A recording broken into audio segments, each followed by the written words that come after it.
welcome to When Music Meets Mindfulness. I'm your host, Vanya Chan.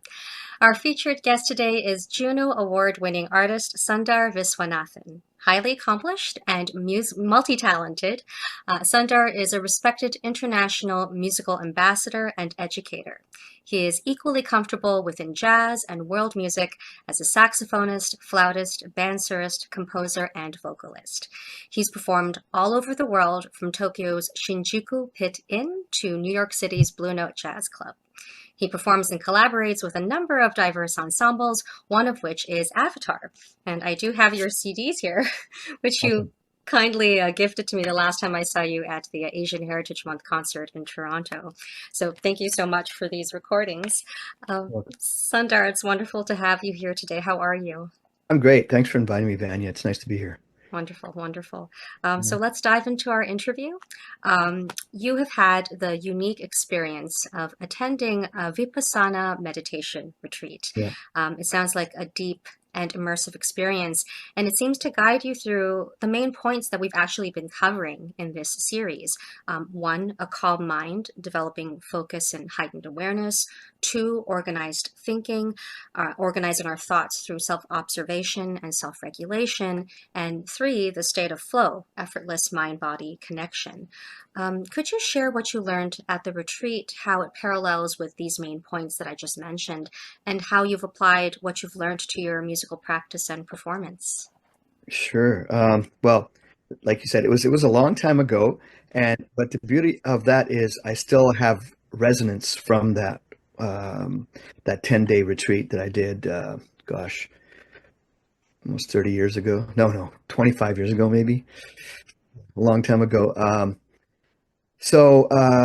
Vipassana, like all mindfulness approaches and mindfulness approaches to meditation, it really centers on things that you cannot observe readily in your conscious mind. So just a real brief sort of background on how it works.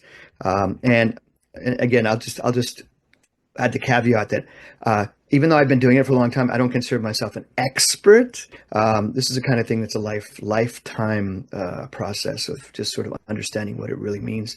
So the idea is that the subconscious mind is connected to the different attachments that we create in our life.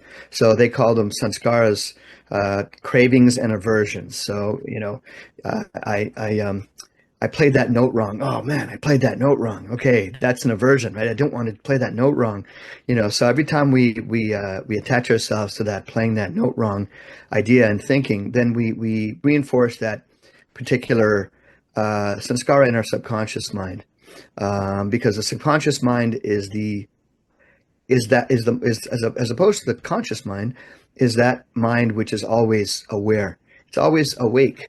Where the conscious mind, when you fall asleep, you're not aware of things that happen to you. Someone can tickle you, you're not really aware, but you do react. So the idea is that the subconscious mind is the reactive, or the mind that is holding these cravings and aversions within it. And so, to move forward through this concept, so the subconscious mind holds all these cravings and aversions that we create in our lives.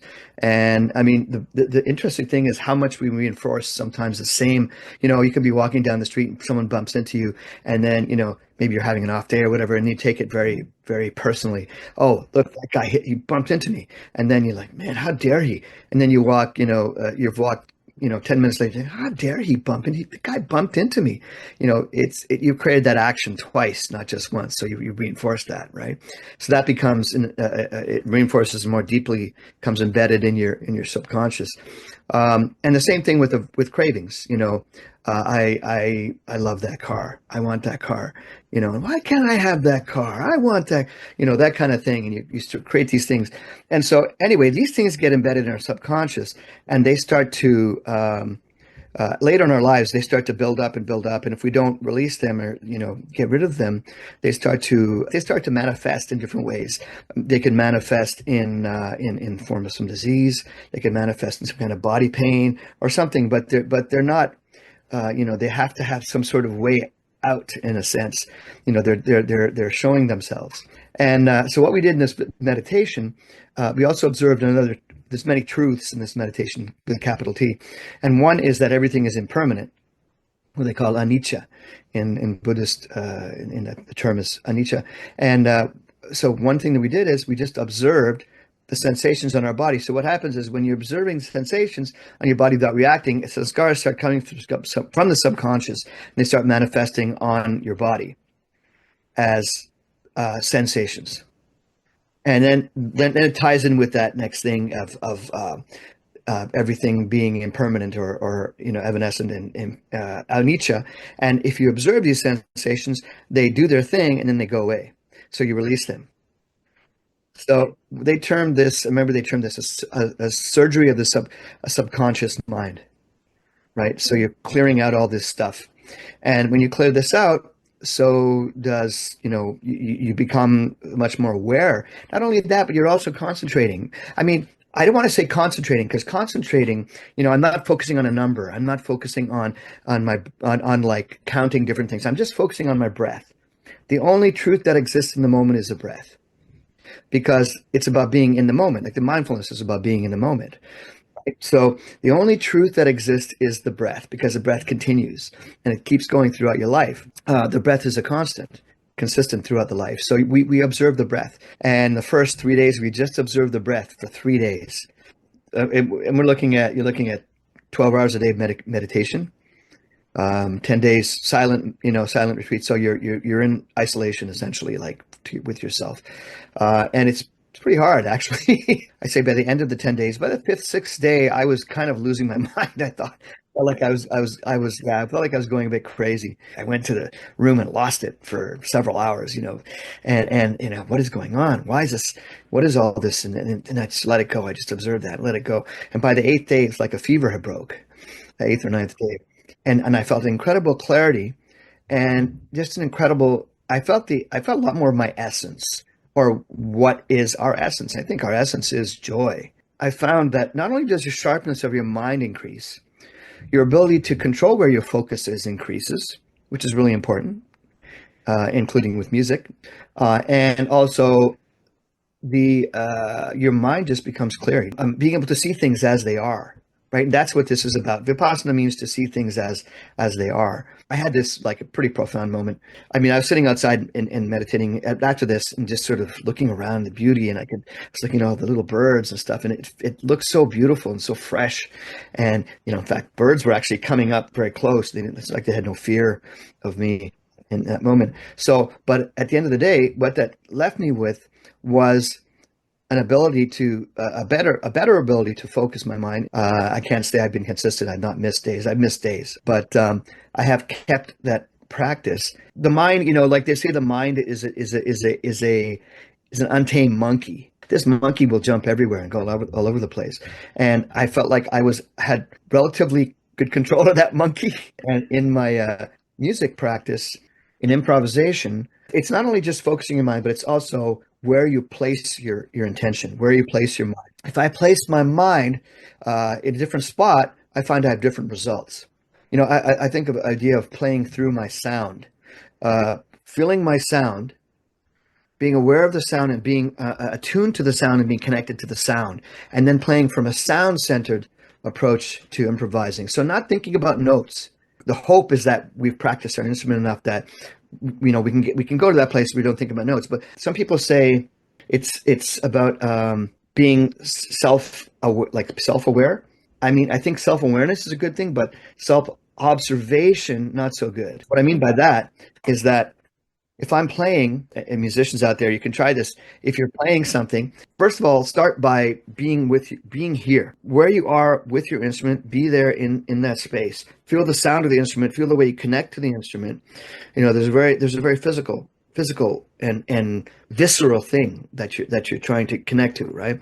And play with that for a bit, and now try to move away and look at yourself playing the instrument as you're playing it. I don't know about anybody else, but that throws me off. And all of a sudden, you're conscious. It's not self-awareness; it's self-consciousness. And then you're conscious of yourself. Then the participation is separate. There's a separation between participation and observation. So there's different. It's where you're placing your mind, not only that you can place your mind, but where is it you're placing the mind? When I'm playing jazz, I have to be hearing what's going around me with my rhythm section, with whoever I'm playing with.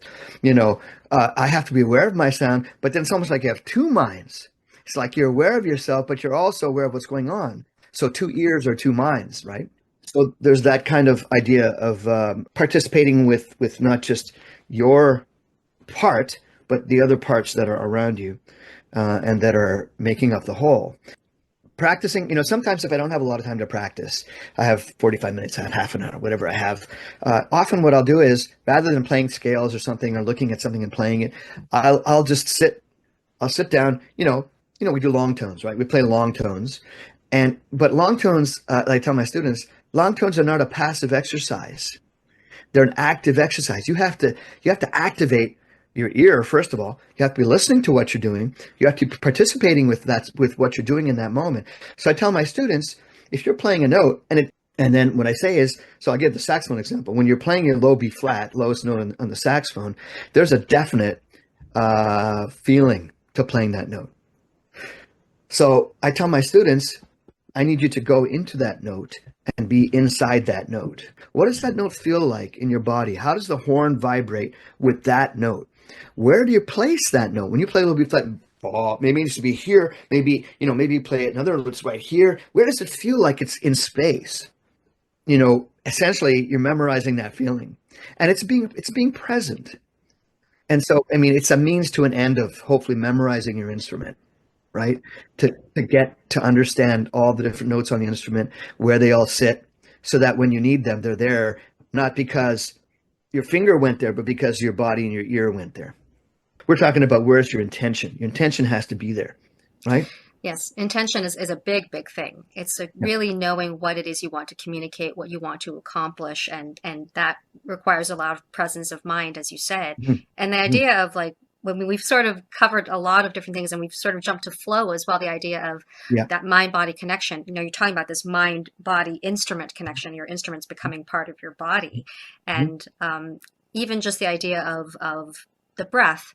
I mean, as you are a saxophonist, flautist, a vocalist too. So you absolutely understand how the breath impacts the sound. But also, as you said in your meditation retreat, breath was your main focus for Yeah. the longest time. So we actually, I think we kind of have maybe a bit of a step up in that our instruments are so breath related that Mhm. it's even Yeah. more we're even Yeah. more connected because breath is our life force, Yeah. and then we put that into our instrument. Absolutely. So yeah. Absolutely. And that ties in, like you say, intention. Like you say, life force and intention. Those are two important things that tie together, because when you intentionally activate your life force in your music, I think it makes a difference. There's almost a metaphysical change in the way someone perceives, your what you're playing. And when you're in that space, I think that the gates to creativity or to heaven or wherever, to that realm, they open up for you much more easily. And that's when your attention and your focus, like spiritual focus, your musical focus, the beauty comes out and manifests in what you play. You can play anything if you hear it first, right? You can play anything on anything. If you hear it, I believe that it will work. It is about the commitment. It's about the intention and the Yeah, clarity. If yeah, you are wholly committed to a sound and you've conceived of it and yeah. you give it all, then there's reason for it. And people will hear that and resonate with you because you are resonating with that commitment, right? Exactly. Yep. Yeah. And Yeah. it's actual, and it's an authentic note. I mean, it's authentic to you It's because authentic to you. yeah, And that's what it is. That's yeah, authentic to all of us if it's authentic to yeah, you, because then you're giving yourself freely and yeah, honestly to your yeah, audience by doing that. Yeah. yeah. I mean, there's a trust element too, right? With mindfulness, it's like trusting the band that's around you and being aware of what they're doing, and then also maybe being able to change based on what they're doing. You might get a band that plays, a drummer, like, using the jazz example, that plays a straight pocket, like real straight, and your stuff is a little more loose, right? And you're trying to play loose over the straight. It's not necessarily going to work. If the drummer doesn't move, you got to adjust. So you have to be mindful of that too. I mean, it's mindful of how things are shifting and changing. Everything changes. There's that whole, that's the other truth, right? Everything changes, everything's impermanent. I studied composition over the years, and I was a comp major in undergrad, and then into my university, I mean, to my grad school life, I did a lot of my own writing and study with composers and whatnot. So the process, I've studied the process, or let's say the traditional process, and the conventional tools. I've gotten a lot of the tools. But at the end of the day, I find that it's strangely like when I write music, it comes to me in the same way like my Vipassana meditation comes to me. I'll sit down. I'll try to be guided by. I'll think about a goal and I'll develop a title that moves me, or it's about something that moves me. Then I'll find a title, working title that makes me, that makes me feel something. It sounds weird. I'll feel it in my body. Like I'll feel, this something welling up in the pit of my stomach, and I feel whether it's love or fear or whatever it is. I'll feel that, and then melodies will start coming to me. And then I'll start feeling melodies, and typically I'll sing them into my phone or something, and then I'll write them out, and then I'll go to the piano and I'll work with each melody and I say, where is this leading me? It really comes from just being silent, just sort of listening to internally, and also trying to sort of reach internally. I like the term the jazz musicians say, I like to dig. To just dig it. Well, I try to dig inside myself emotionally and what's coming out. Sometimes I'll improvise. I'll improvise. I'll just play a note, and then I'll just let the other note come, which is sort of a mindful process. Let the other note come. Let the next note come. I'm not forcing. I'm not even thinking about where it's on the instrument. Just let it come. I hear a note. Oh, let me hear another note. Oh, there's that note. There's that note. It's sort of tapping the creative well, Yeah, right? It sounds it's so weird. easy. And I think exactly what you're saying, that stillness, that idea of stillness, is that um, having trained yourself to not judge, to not worry, to not let the clutter Yeah. get in the way of your instinct. Mhm. That connection is to say you dig deep and you just move from note to note, and you don't think, is this wrong? Is this right? There is no wrong or right. Yeah. It's just sort of feeling what connects best. And of course, like there's always the freedom to go back and change things. And Exactly. if we often get caught up with that idea of perfection, as you said, like we get caught Yeah. on the wrong note, on the shoulda, woulda, coulda kind of thing, Yeah. where we're always sort of, and that is the clutter that stops us from developing our process, which is unique to each individual. We could spend time looking at someone else and say, oh, I should be more like that person, but then you're not authentically you, as you Yeah. said. Yeah. Yeah. And it, I think, and please correct me on the pronunciation of, is it Vipassana? I said it Yeah. incorrectly. Vipassana. Yeah. Vipassana. So I'm sorry about that. So Vipassana, and I think based on what you've been sharing, it's wonderful that really heightened experience just kind of keeps returning to you as you go through life and through your projects. That particular moment of clarity, I mean, if I sit still, I can still feel like there's a essential joy that I had then. I can still feel that, and then if I was able to sort of expand that and then bring it into my music more, that would of course serve that too, right? I've loosened up a lot in the past while, and actually even with my students, at the end of the day, it's like if someone is I say doing their best, whatever that means, but trying anyway, you realize that music is not the most important thing in life.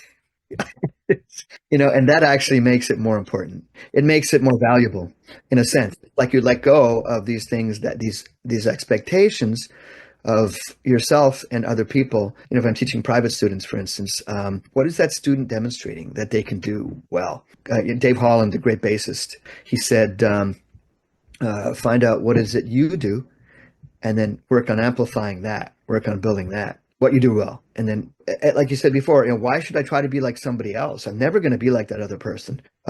If I can find what I do, even if it's not what I thought it was what I was going to do, I can actually do this fairly well. Maybe I don't need to be a bebop player. Maybe I'm speaking of myself, actually.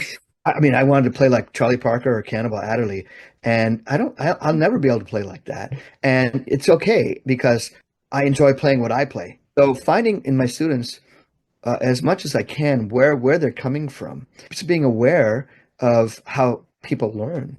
musicians, especially, we get caught up, especially in the early stages of our life, where we're like, well, I'm going to be this musician, I'm going to be this. And you're so focused on Yeah. yourself, you Yeah. realize as hopefully as you progress through your career that, oh, I have to pay attention to everything else around me. And then hopefully we develop that of two mindset that you were talking Mhm. about, where there's this central focus, but then you're also aware of everything else that's going on around you. Yeah. And I think that's something that I'm sure you've been trying to impart to your students as much as possible in when they're practicing, when they're collaborating with their fellow bandmates and musicians. We've reached the end of our interview. Thank you again, Sundar, for being here and taking the time to share your experiences with mindfulness in music. I'm always looking forward to hearing about your next project, and I hope we'll get a chance to catch up in person soon.